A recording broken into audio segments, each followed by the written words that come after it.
Jake's Auto and Fabrication here.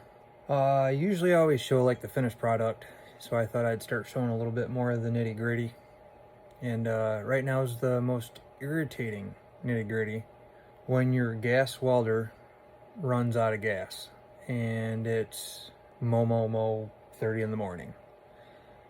So I know everybody hates flux core. I'm no professional. I'm not a professional, but what I'm going to show here is some spots that I can definitely tack up and keep the project going forward.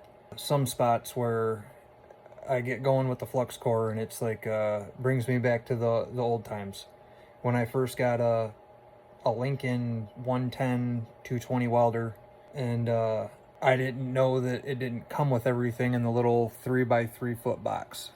You know, it doesn't come with the gas cylinder, it doesn't come with a charge, it doesn't come with all the tips, it doesn't come with shit for wire. You know, Home Depot special. And that's what I'm still running today. That's what I build all my projects with. Here, we'll take a look right now. So first things first, let's check out the weld before we check out the welder. So I'm building this front 4-wheel drive A-arm rigid, possibly can run suspension, front suspension, driveline shit. Okay. Didn't clean it up the best at all. See if I can get a good shot of it. Now that's with flux core, gasless wire. Not half bad. And obviously that spot I was comfortable with just running a full pass. Some of the other spots I'm just tacking. But, you know, it just got me thinking, so I thought I'd bring up some points and comments about it. Here's my Home Depot or Lowe's special Lincoln welder, and that's my backup. I usually keep a 5 or 10 pound spool of flux core. That's 0.25. The 0.30, you can do it with this welder. The 0.35, definitely not, unless you got this thing cranked and you're doing a tiny thin piece of steel. But usually I run gas on it. I usually keep 2 bottles in stock and a shorty. And somehow I didn't look at the gauges and burned through all of it this month.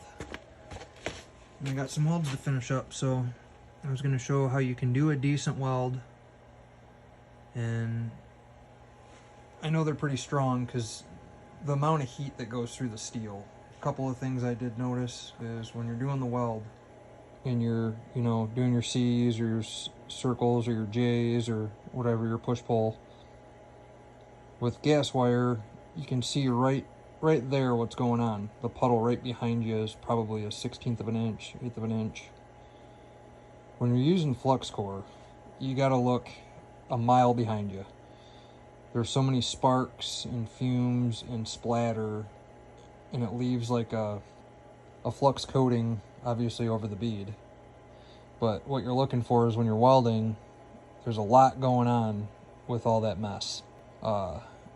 You're not looking right at the wire. You're looking about a 1/4 inch or so behind it, and you'll see the puddle that, as you play with it, you would normally have with what you'd see with your gas welder. It's just getting an eye for it. Obviously, a couple of things I do know. I've always tried to crank my heat, gas or flux. This wire speed is much lower. It comes out way slower. I usually run a lot of 0.23, 0.25 wire with gas. You do gotta flip your polarity on your welder. There's a little chart on most of them. And the tension is much less. You want to be able to stop this wire when it feeds out with your finger, so you don't get it bunching up and, you know, doing something crazy. But that's the little bit of know-how I got on it.